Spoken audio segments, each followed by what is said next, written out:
How to fix my phone battery draining fast. So if your phone battery is draining fast, then here are some steps. First, you need to open up your settings on your mobile device. Once you open up your settings, you need to scroll down and go with the option of battery. Once you tap on battery, here you will have your battery health. So if you scroll down, then as you can see that you'll have the charging settings, your battery, low level battery settings, your battery saver and everything.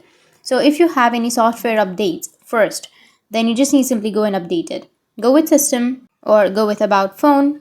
And here if you have any software updates, you may have the software update or the system update. You just need to simply tap on it and you need to update your software. And once you've updated, then your problem might be fixed. You will have a phone with fixed battery problem. But if that doesn't fix your problem, then you need to open up your dial pad and you need to enter *#0228# and then call, and it will take you to the battery status section.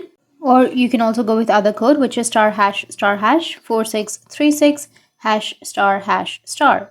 And it will take you to this kind of information. You just need to simply go with the battery section, go with phone information, and here you will have your battery section. You can just simply go with battery, and under battery, make sure that the percentage that is showing on your device on the upper right and the percentage that is showing on your battery status is same. And after that, you will have quick start option on the bottom. You just need to simply tap on quick start or refresh, and after refreshed, then you just need to simply restart your device, and after restarting, your problem will be fixed. That's it, and if you have any questions, feel free to comment below. Thanks for watching.